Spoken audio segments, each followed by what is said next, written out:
Szanowni Państwo, dziś mam przyjemność polecić kolejną książkę naszego patrona, wydawnictwa Deregio, pod tytułem Prawdziwy Izrael, fałszywy judaizm, autorstwa księdza Jeana-Michel Gleize.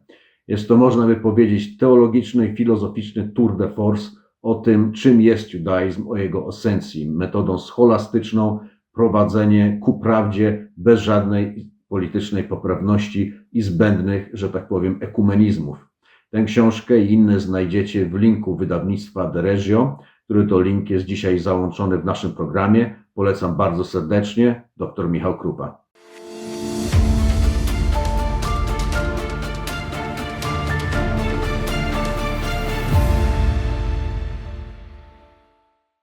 Hello, everyone, of the DR Global podcast, the English channel, the English language channel of Poland's largest conservative weekly, where we bring you, the Polish audience, common sense and realist voices from the English-speaking world to bring a new perspective to the Polish audience, which, as you all know, is sorely lacking in our mainstream media and among our political elites.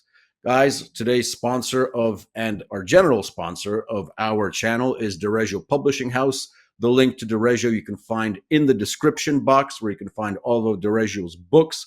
Some we will be showing in the next couple of episodes, some of the most exciting titles going forward.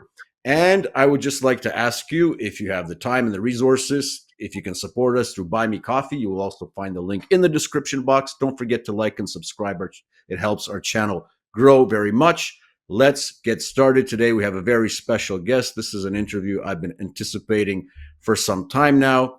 Our guest today is none other than Colonel Lawrence B. Wilkerson, who is a retired U.S. Army officer who served this country for 31 years, including as Chief of Staff to Secretary of State Colin Powell from 2002 to 2005.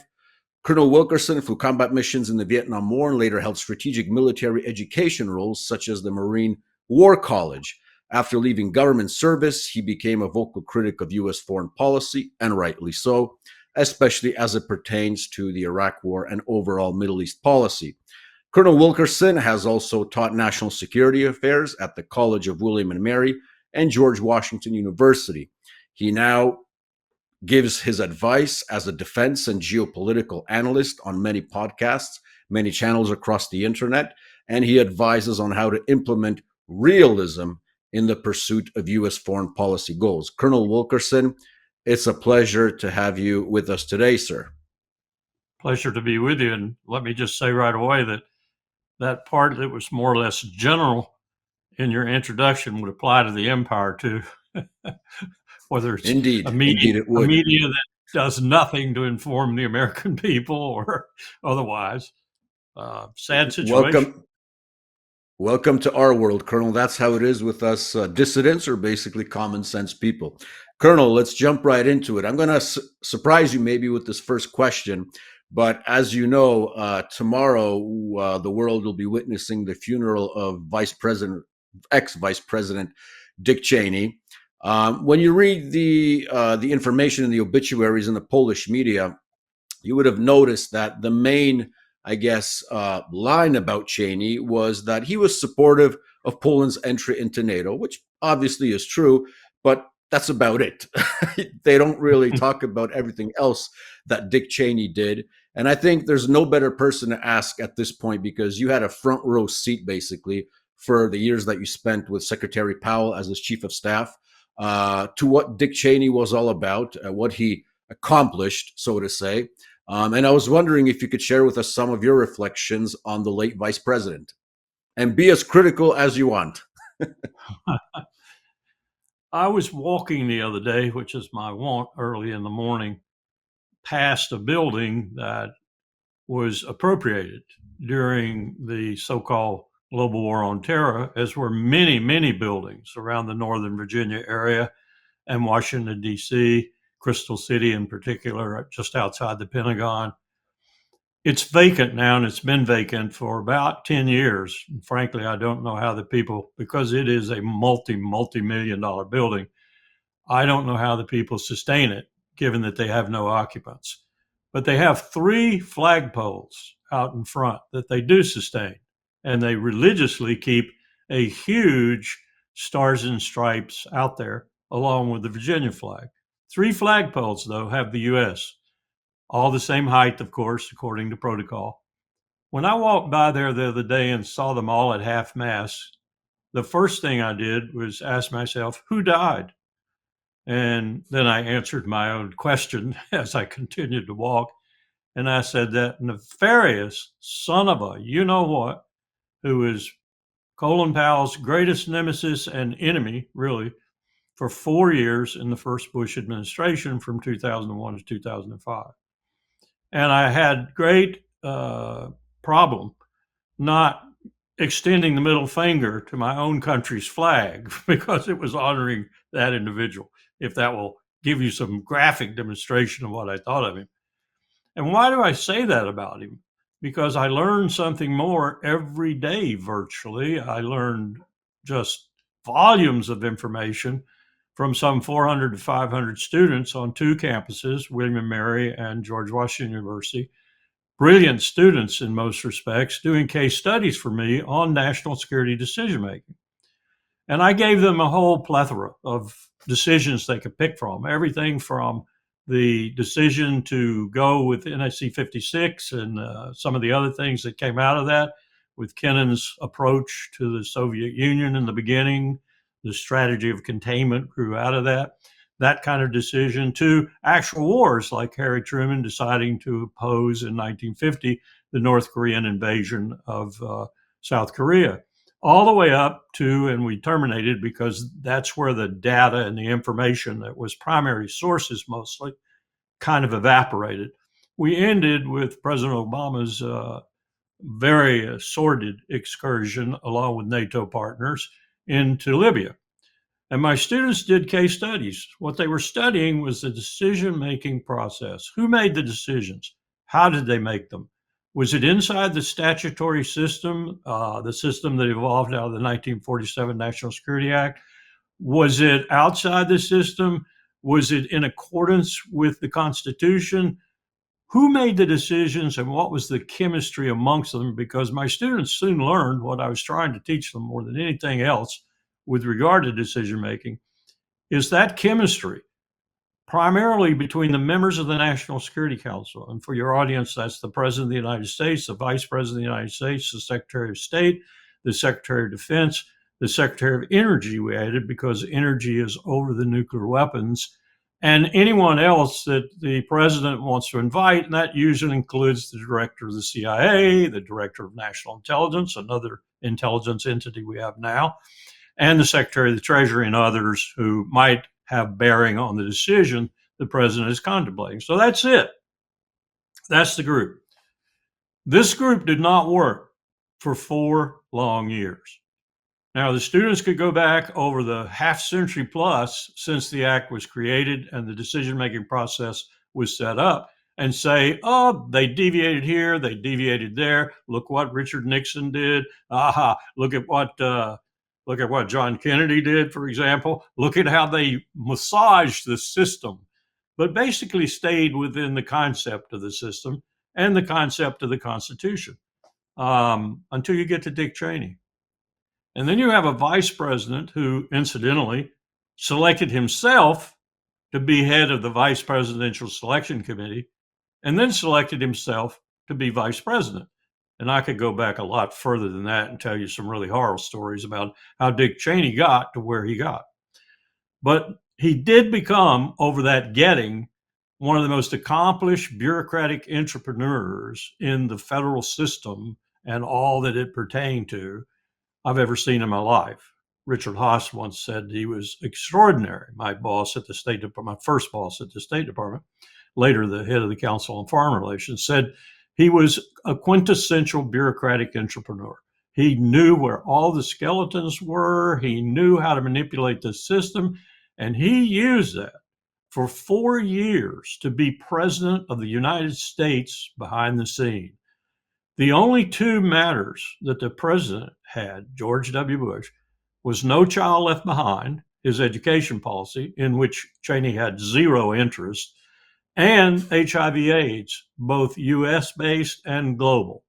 As a matter of fact, the only place in the world where George W. Bush can travel and be absolutely certain of a welcome, and in some cases a rousing welcome, is Africa, because he plussed up the global HIV/AIDS fund by billions of dollars at Powell's request. And Powell didn't have to request very strongly, because Bush, in that sense, a good Christian, was willing to do that because he saw it as a colossal problem that needed to be helped to be solved. And then the other, No Child Left Behind, the education policy, that's been more or less a failure, as have every education policy we've tried in the last 30 or 40 years.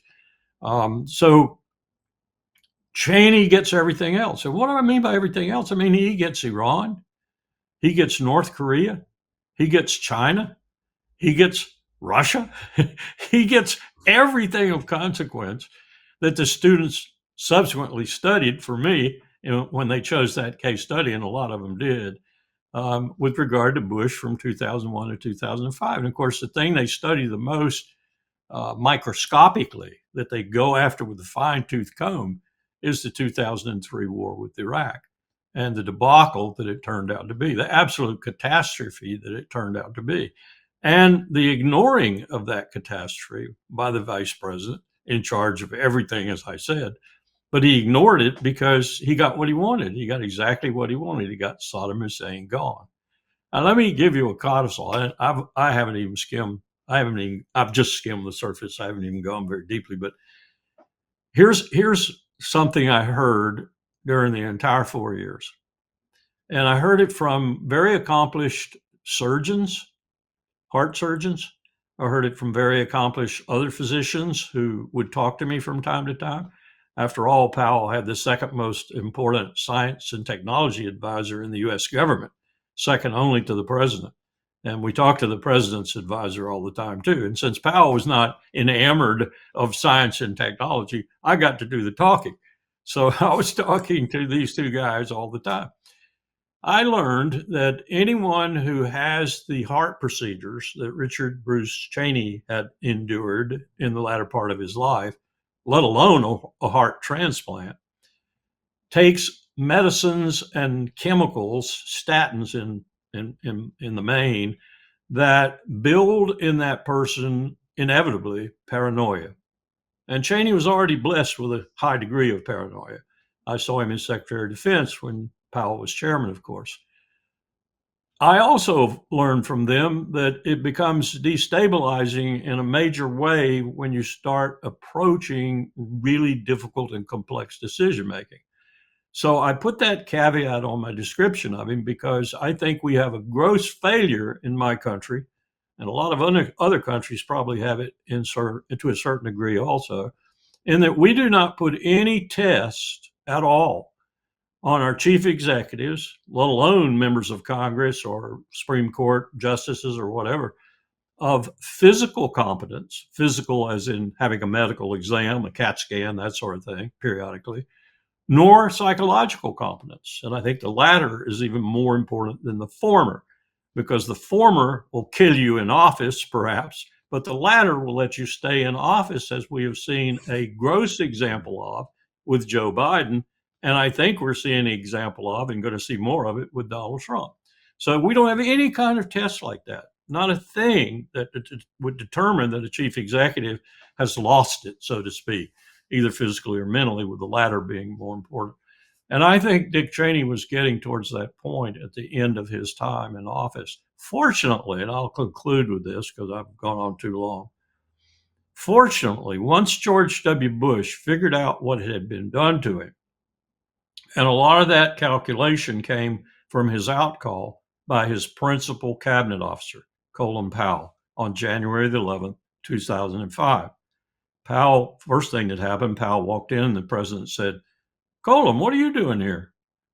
And Powell said, "Mr. President, I'm here to be debriefed and debrief you, my outcall as Secretary of State from your administration."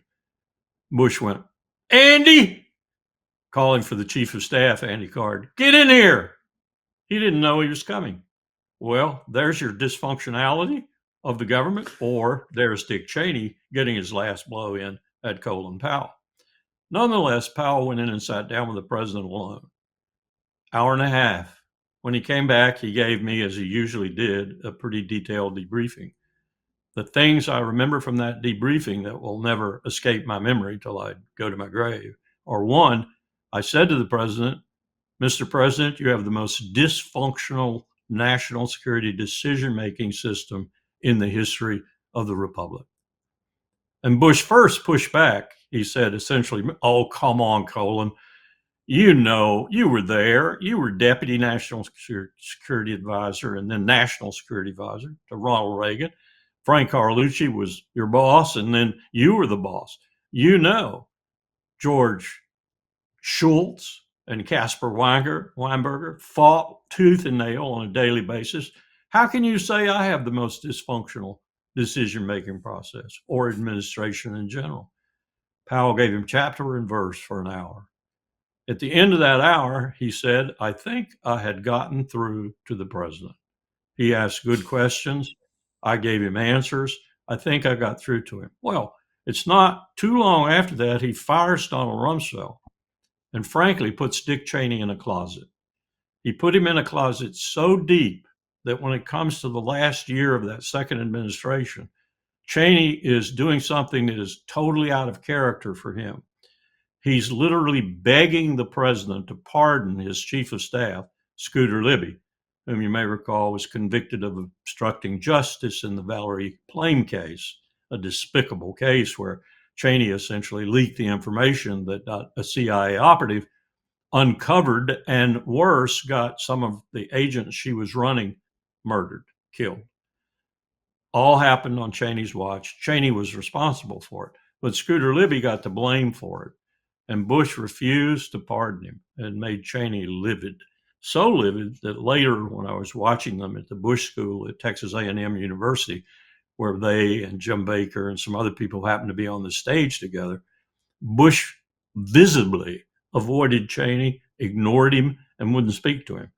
So Bush had learned, I think, after Powell gave him the lecture, if you will, and then Bush probably watched a lot more closely, talked to some other people, as presidents are wont to do, and that put Cheney in the closet. So that was the real end of Cheney's overweening power over the president of the United States. Well, that is an interesting expose, especially the latter part about Colin Powell telling the president of the United States how dysfunctional his government is. That would make for a perfect scene in a movie I think better than the one about Cheney himself, which you are even portrayed from a few years back, Colonel, Vice.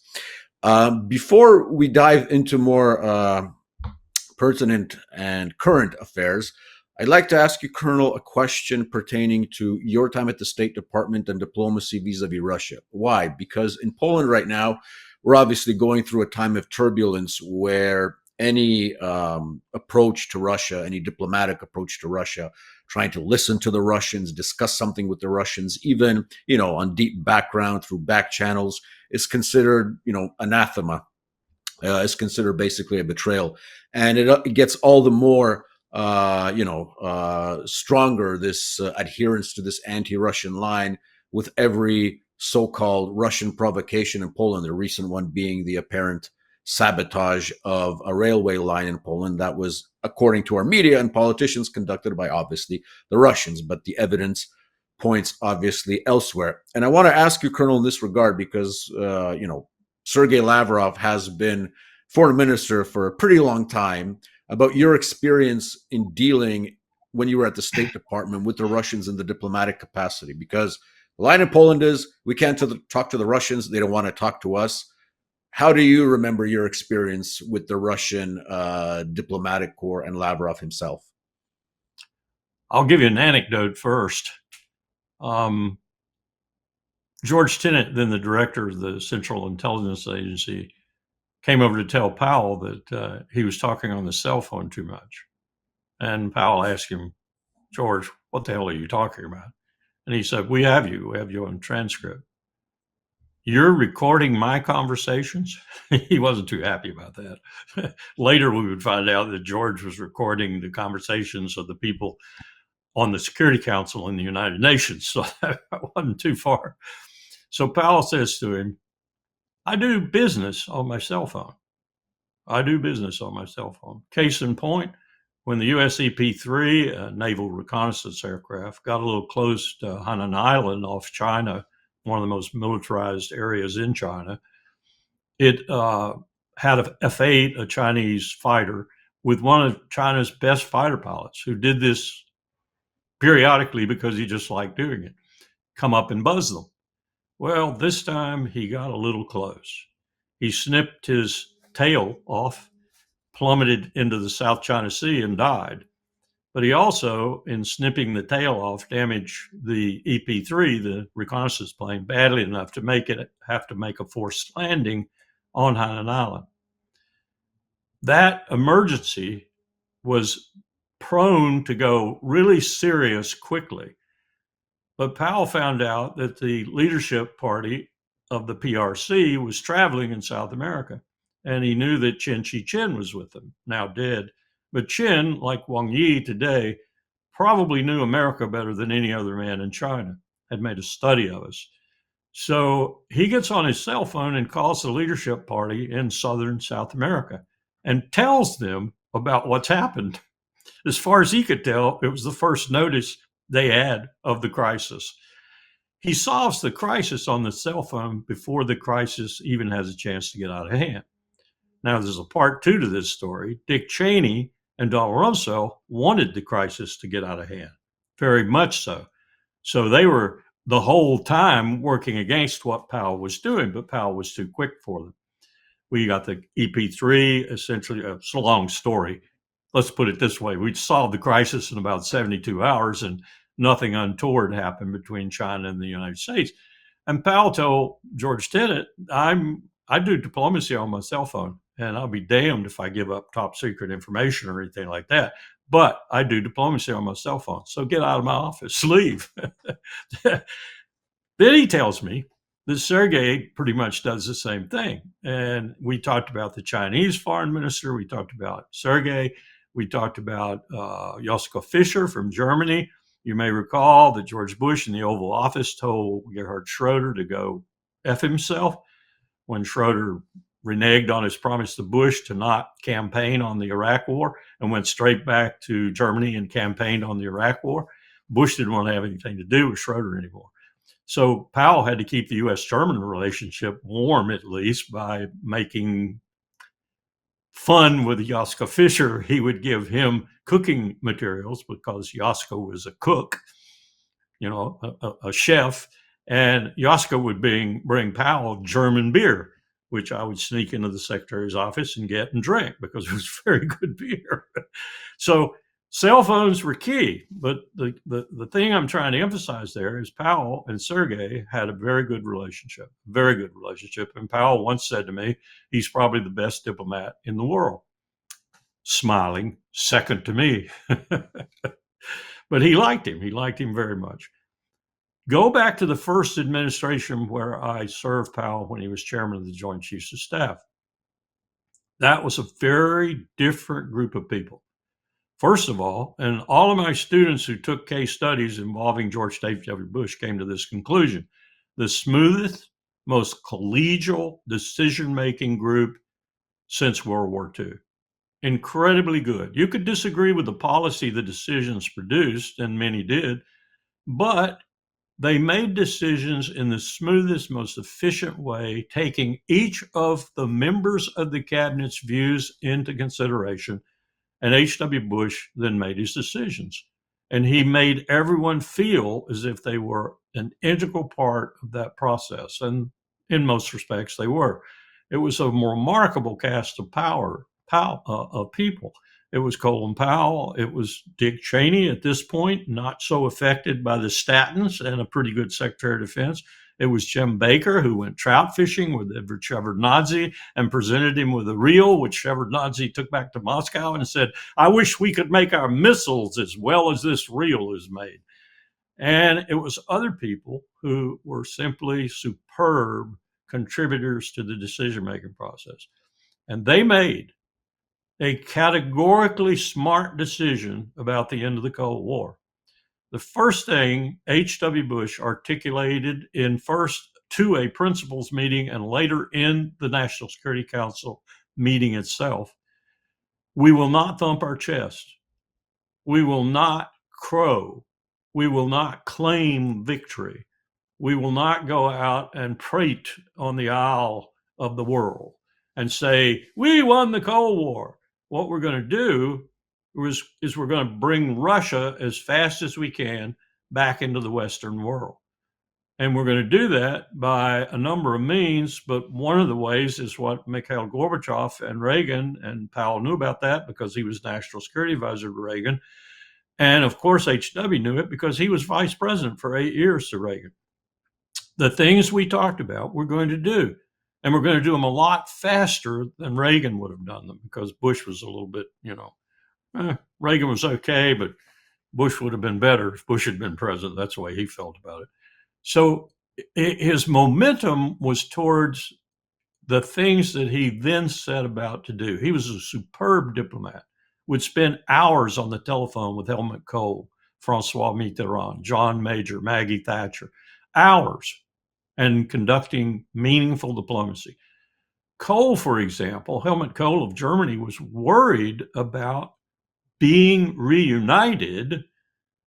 $80 billion US is what they were telling him the cost would be. Eventually, it was double that. But he was also worried and expressed that concern about what it would mean to be united and against Russia. Not necessarily policy-wise against Russia, but Germany reunited near Russia. That was his concern.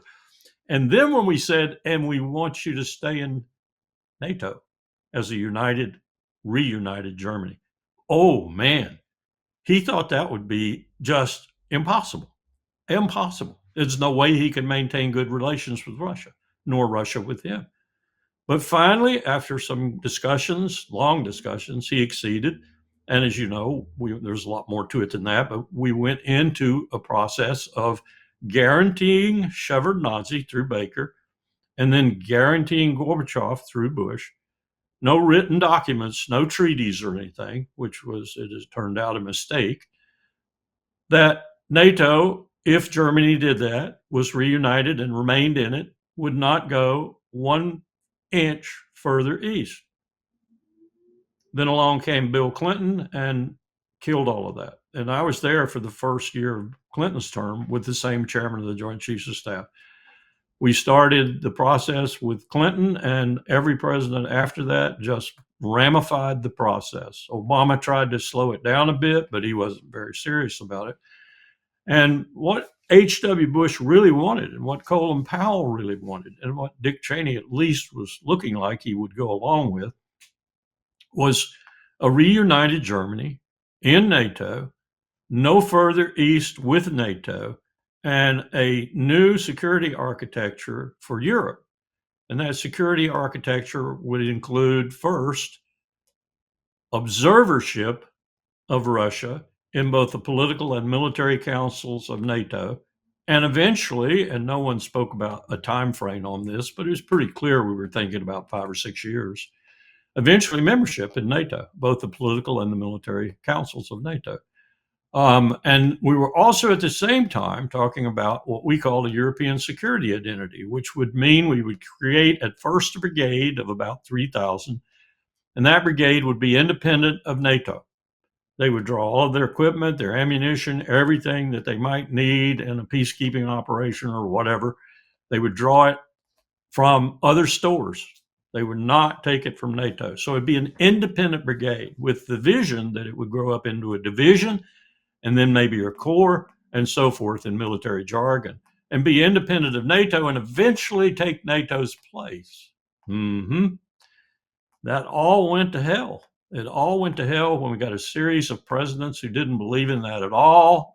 Many of them, if not all of them, thought Russia still a bitter enemy and was just sleeping and waiting to come back, or whatever interpretation they put on it. But they didn't want good relations with Russia. And for the life of me, I can find no single point in time where this brain fart, if you will, occurred. But I do know I would assign, and most of my students would assign, to William Jefferson Clinton the worst presidency in terms of national security affairs since World War II until we get George W. Bush. Just a disaster. And that was part of it. Bombing Serbia for what, 178 straight days or something like that. I once did an interview. Well, I did an interview about a week ago on Belgrade TV, and the woman closed the interview. She gave a really good interview, asked good questions. At the end, she said, well, is there anything you have to say for the Serbian people? And I said, well, here's what I'll say. At least we're not bombing you for 178 straight days. That's all I could say that was positive. But that's how another long story, but that's how it went. And tragedy, a huge tragedy. So here's to hoping that diplomacy and realism will prevail in Poland. Hard to see at this moment, but from what you say, there are precedents for having good relations with Russia and business-like, cordial, and diplomatic relations with Russia, as long as we take our partners seriously, even if we have to use the cell phone. If Minister Sikorsky, if you're listening, by the way. Colonel Wilkerson, moving on to current affairs, we got information today from Politico and a scoop yesterday, I believe, from Axios, that there is a plan being prepared for ending the Ukraine war on the part of the United States. We know that Steve Witkoff, President Trump's envoy for Russia-Ukraine talks, and Kirill Dmitriev were apparently discussing this at the end of October in Miami.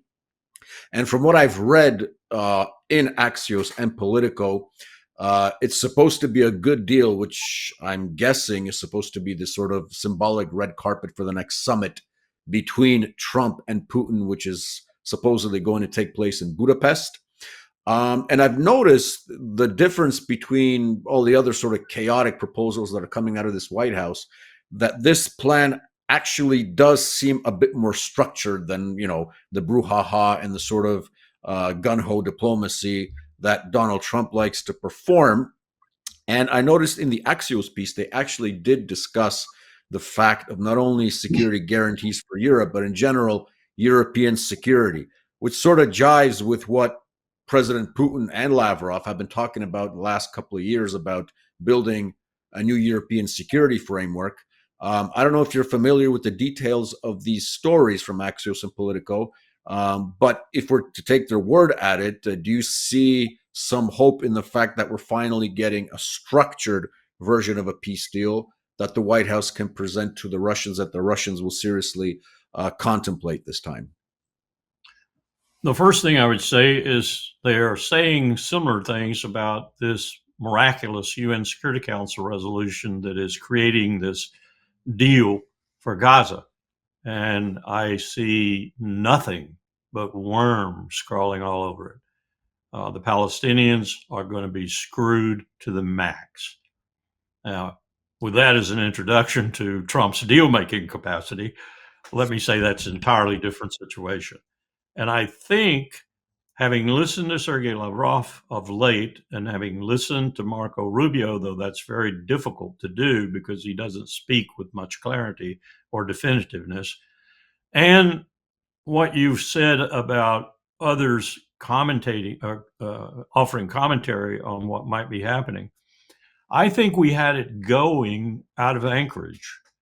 I think Trump thought he had it going out of Anchorage, and I'm almost positive Putin thought he had it going out of Anchorage. Then something happened, as Sergei said, and Putin alluded to it too. Trump talked to the Europeans, and suddenly, as is Trump's wont, he got talked into something different than what he had talked with Putin about. But what was preparing itself for Budapest at that time was discussed by Marco Rubio and Sergei Lavrov on the phone. And what I thought at the time was dead wrong. I was dead wrong about that phone call. I thought Marco Rubio had probably been his typical self and had done his best to thwart any kind of meaningful meeting in Budapest. And so that was the problem. But then I listened to Sergei Lavrov talk at length about it, and I take Sergei for his word 90% of the time. And he said it was a very meaningful telephone call. And they did discuss and agree on working parties and groups of people who would work this issue, groups that would work that. In other words, it sounded like real solid diplomacy, the kind of work you really have to get down to and do if you're going to have a meaningful agreement at the end of a series of meetings, or even have a meaningful single meeting that leads to the working groups that concludes with, say, some sort of summit and a real solution to a number of problems, leading one of which is on both Putin and I think now Trump's minds. And I think it's really been on Trump's minds since Helsinki in his first term. And that is doing something about this extraordinary expense of nuclear weapons, not just in dollars and rubles and currency in general, but the expense of destroying the world, or a good portion of it. Both men, I think, are seized of that. Putin probably more so than Trump, because Trump, it's hard to get Trump seized of anything for more than 10 minutes. But I do think he wants to talk about that. And Putin has been very forthcoming in saying, I'll just take your word for a year extension of START, which goes out in February, of course, of 26. So Putin's being forward leaning in the foxhole, so to speak, on that one. And I think Trump would agree to that. And then we need very badly to discuss the absence of all nuclear weapons treaties that we had painstakingly built up during the Cold War.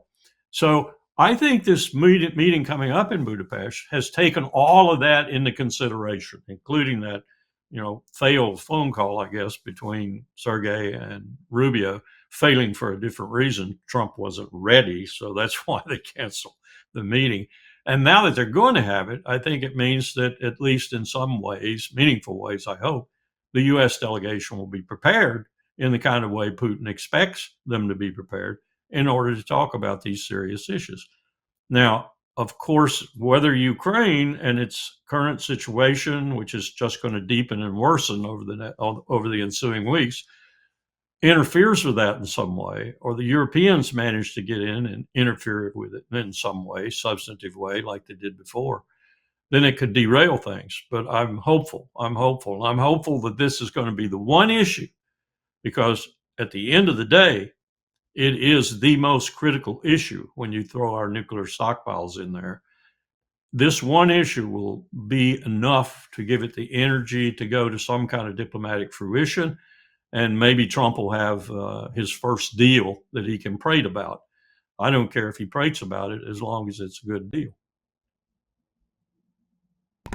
Hear, hear. I fully agree. I think everybody's waiting for the moment of détente. Actually, in those reports, I think the one in Politico specified that should this deal go through, pardon me, they're planning to actually end the war, the hostilities at least, by November's end. So we'll see how that goes. But switching gears a bit, Colonel, you've probably heard about the so-called sabotage of a Polish railway line in Poland, a railway line that was supposedly carrying military help to Ukraine through Poland.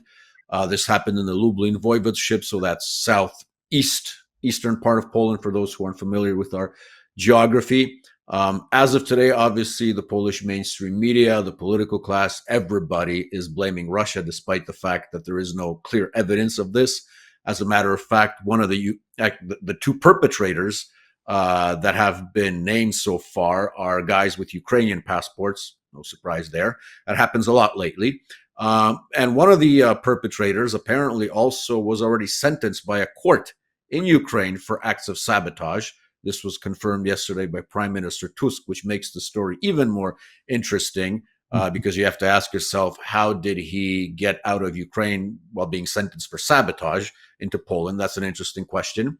So we might be seeing a turnaround of priorities here. But to your point, you said that Ukraine is in a more dire situation than it was even, a couple of weeks ago. The situation is getting worse. They might be getting that desperate to try and lure a country into Ukraine, or at least turn public opinion more against Russia than it already is. And in Poland, unfortunately, it's very high. But one of the reasons why, the dichotomy in this discussion is such in Poland, we have to keep American troops in Poland. We are in the pro-American camp. This works as a deterrent against the Russians. As a matter of fact, our national security advisor, Sławomir Cęckiewicz, who advises the president gave an interview to the Financial Times not too long ago where he said that we are Atlanticists, we are pro-American, and NATO is the only viable military option for Poland. And in another interview, he also said that it's actually incumbent on us as Poles to convince the Americans to stay in Poland. So it sort of seems like we're going to be paying for American military personnel to stay in Poland, not really doing much, just hanging around on those bases. For our viewers, it's around 10,000 right now, American soldiers in Poland. A lot of them are seen just chilling at, malls in big cities. Some of them get into trouble sometimes. That obviously occurs. But my question to you is, Colonel, this dichotomy whereby doubting that American soldiers in Poland are the sole guarantors of Polish independence has really permeated the Polish mentality. And I was wondering if you could offer some counter thoughts on this narrative. The first counter thought I would offer is that I'm 75% sure that NATO's days are numbered, severely numbered. I'm not going to put an exact figure on it because that's too difficult with this mercurial character we have in the White House. But I think I've thought NATO's days were numbered ever since the Soviet Union collapsed or changed its ways in the world. Powell and I had vivid conversations about that. They went all the way back to 1989 when I first joined him, and he predicted it. When you get new leaders in Europe who don't have their feet in the war, he said, NATO will go. Well, we found ways, proxy ways in some respects, in order to keep it alive. But I would not be betting my future on NATO were anyone in Poland, citizen or member of the government or what have you, because its days are numbered. And they're numbered for a number of reasons, the most prominent of which is we are broke in America.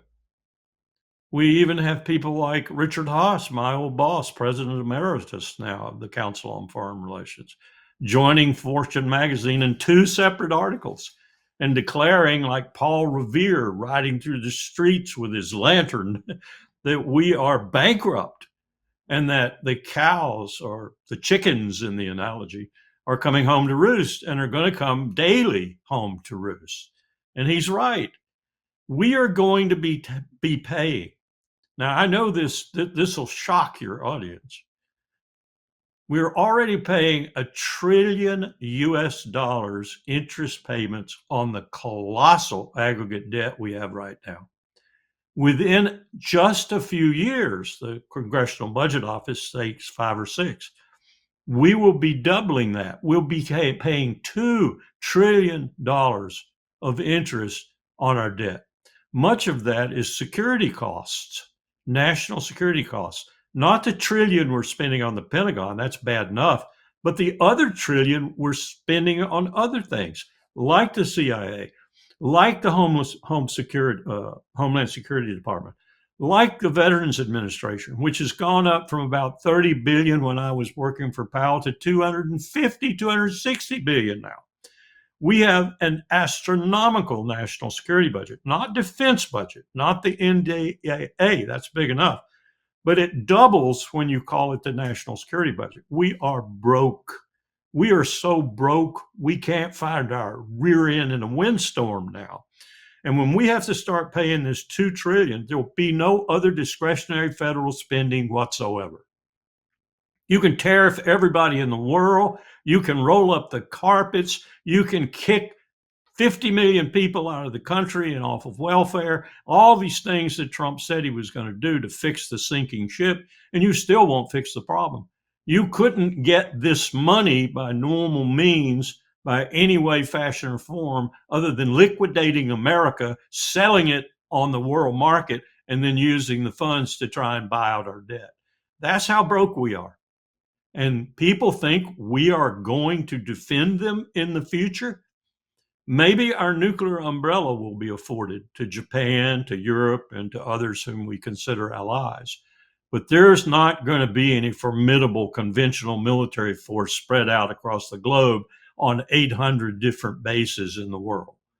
I'll tell you, we'll probably come down to less than 400 and then less than 200 within the next decade, because those bases alone cost us $100 billion a year. This is just becoming too expensive, and we don't have the money. We simply do not have the money. And we're looking at a potential enemy. Think of this for a moment. When Yamamoto conducted the surprise attack on Pearl Harbor in Hawaii in 1941, Yamamoto, allegedly on the rear of his command carrier headed back to sea, and I think it was true that he said this, I fear that what we have done is struck a tiger and filled it with a fearful resolve. That's because as a captain, he had been in the United States. He had spent some time in Texas, in California, and other places. And he'd seen the latent industrial capacity of the United States, which of course was unleashed in 1940. It was absolutely unleashed, and it made 59,000 airplanes in a single year. When the war was over, we had 110 aircraft carriers. We have about 10 today. When the war was over, we made in that last year, 45, we made 59,000 airplanes. We're lucky if we could make 20 today. We can't make a ship today, virtually. We barely can make our submarines. Submarine programs are so far behind that by congressional mandate, they should be canceled. They're so overcost and so far behind, there is legislation that says if a major defense program gets to that point, it will in fact be canceled by order of Congress. And yet we're not doing it. We can't afford to cancel the submarines, but they're going to come very slowly. Australia thinks it's going to get submarines from us. I got a new thought for you. You're not going to get anything from us, at least for 10 or 20 years. All of our allies right now, who will be honest with you, will tell you that we're way behind Taiwan, way behind in giving them things we agreed to give them 6-7 years ago because we're not producing them. At the same time, think of Yamamoto again, 1941, and he's looking at the sleeping tiger, and he knows Japan has 6 months. If Japan doesn't secure all that oil it needs in Southeast Asia, if it doesn't make it an island fortress out of itself in that 6 months, America will kill it. He knows that. Well, it didn't happen. We did kill them. We virtually destroyed them. Yamamoto was right. Well, who in this year right now, in 2025, is like America in 1939? China. China has the industrial capacity now to swamp the United States. Were a war to start, they would beat us so decisively that we would have to go to nuclear weapons. And that's another matter. That's a very scary another matter. But they have a colossal industrial base. They can make thousands of ships. We can barely make one. They have an incredible base. Who else has a good industrial base now, particularly defense? Russia, because of the Ukraine war.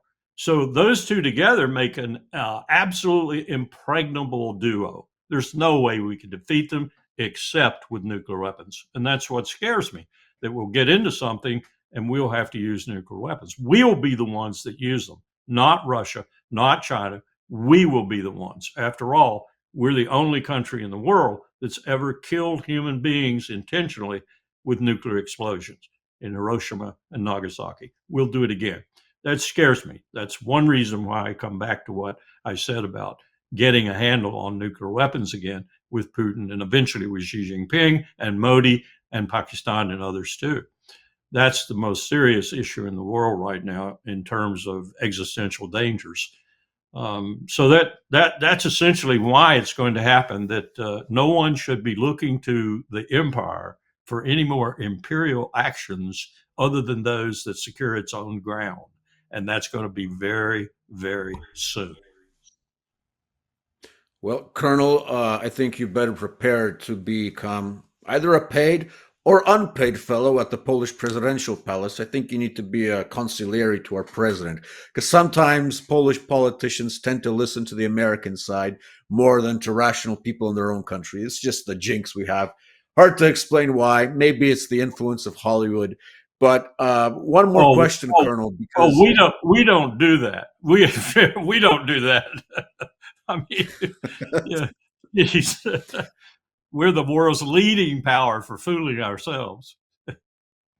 Indeed, I've studied it much. Colonel, last question, because in terms of the empire sort of moving away back to the borders of the United States because you simply can't afford it. On the other hand, we still have a very powerful Israeli lobby in the United States, and I'm guessing there was some elements of that at work in this announcement that President Trump made. I think it was in the last 24 hours, about a new strategic partnership, security partnership with Saudi Arabia. So I was wondering, apart from what you said, that we should be, as the United States, sort of exiting the world to save ourselves, we're seeing the Trump administration actually making an expansion of security guarantees in the Middle East. Unless I'm missing something here, is it only the influence of the Israel lobby moving towards getting Saudi into the Abraham Accords? Or is there something else at play here? For example, the will just to sell as much F-35s as possible to Riyadh in the next couple of years. What's your take? You never go wrong attributing grifting and money to this administration. I think if I were to sum up Donald Trump in one word, it would be money. And then I'd use money again, and I'd cube it and, whatever, because that's Donald Trump's major purpose of being president of the United States. Sometimes I think his secondary purpose is to destroy the empire. And I'm not necessarily in opposition to that, but I don't want it done the way I think he wants to do it. That said, and tossed off as a remark no one's going to believe, but nonetheless, I do believe that. I think this deal with Gaza is a smokescreen. Deal about Gaza is a smokescreen. Tony Blair, the whole business is a smokescreen. I think we're still committed to Israel's war with Iran. And I think it's going to happen now. I thought before it would happen before Thanksgiving, but I'll say before Christmas or before the new year now, because some things have changed in Bibi Netanyahu's calculation. He is going to try to take care of the Palestinian problem to the extent that he can. And Itamar Ben Gvir essentially said this in Hebrew day before yesterday. He said it. He spoke it. He said it. He's going to try to take care of as many Gazans as he can, including as much of Hamas as he can. And then it's going to be simultaneous, but he's going to shift the main effort to Lebanon and try to destroy Hezbollah. And as he's doing that, that's sort of a fake in order to attack Iran again. And when he starts the attack with Iran, Iran is so ready for that attack that he is going to be, as he was before by the so-called 12-day beautiful war, surprised, but he's going to be surprised existentially. In other words, Israel is going to face its destruction. That's not just because Russia is fully behind Iran. It's because Iran has done some incredible work, 24/7 shifts and so forth, on building the capacity that it exercised very carefully in the 12-day conflict and still did major damage to Israel, damage that we still haven't been told the truth about. Netanyahu won't let it out. Our people, our military people, know something about that damage, but even they don't know the total damage. It was vast and extensive, and against targets Israel has never had struck before. Not the 8200 unit, for example, but that numbered unit that's more important than the 8200 unit was actually hit. So this time, they're going to unleash hell on Israel. And I'm told by competent authority in Tehran that the results be damned. If the United States comes in, tough. We'll do what we can, and we will survive because we're a big country with 90 million people, but we'll just have a more difficult time surviving, and the United States will get kicked out of the region because we will devastate them too. And they have the capacity to do that, and we don't, mainly because we don't have the defensive capacity on the ground in the region to react quickly if they were to conduct a strike that, let's say, was like our strike when we were negotiating with them, an Israel strike, and we assassinated people and so forth. A real perfidious moment in the history of the empire, but nonetheless we did it. But Donald is then going to come in when Israel is existentially threatened and telling Donald they're going to unleash a nuclear bomb or two, and they will do that. They came very, very close during the 12-day period. They will do that. They will threaten Donald Trump with use of a nuclear weapon. And Donald Trump will then begrudgingly, he will say later, come into the war and launch major airstrikes off both the sea and from Al Udeid and other places in the region, King Khalid, all the airfields we have in the region. We will launch major strikes around the clock. We'll have to have 3 carrier battle groups to do that in the North Arabian Sea, but we will put them there, even though now we barely have enough to do that. And we will round the clock bomb Iran. And it won't defeat Iran. It'll make them very, very angry, even more angry than they were. It'll solidify the people, even more solidified than they were after the 12-day Beautiful War. And we will have a war that will attrit us so badly that might be the death knell, as I was saying before, along with the debt of the empire, which I'm sure about 60 to 70% of the world wouldn't be too angered at or too worried about, other than our using nuclear weapons. But that's what we're looking at. We're looking at that so-called great deal, that UN Security Council resolution approved deal that Tony Blair, the world's greatest grifter other than Donald Trump, is going to orchestrate, and all these countries are going to contribute troops to, being a camouflage for this final assault on Iran, which both Bibi and Trump think will be successful, and which I think will be anything but successful, and might be the unraveling of the empire even quicker than the debt problem is going to do it. So that's what I'm looking for in Southwest Asia. Not happily at all, but I see it coming. So just to finish off, do you think this deal with Saudi was aimed at bringing the Saudis on the side of Washington and Israel should hostilities explode with Iran? As best as possible, but I don't think MBS is that stupid. MBS has got his options open. He's got a deal with Pakistan with regard to nuclear weapons. He's got a deal with, he's got a deal with Iran, I suspect. I don't know that for a fact, but if things should go sour with regard to the United States in the region, he's got a deal with Iran. He's got what I would call a rapprochement right now, but it's coming closer to a deal. When the Omani foreign minister said what he said at the IISS-sponsored forum, when he said the threat in the region is not Iran, the threat is Israel. He said that in English. You could open parentheses. He didn't do that, but I'm sure he wished he could. And Oman is probably the best friend we have in the region. Open parentheses and the empire, close parentheses. If he'd said that, he would have had a completely accurate, true statement. But he couldn't say that, of course. So he just said Israel. But that is a huge change in the way the Arabs feel. And they had Oman say it. The most calm, peaceful, good offices offering entity in the region. They had them say it. The real cause of turmoil in the region is Israel.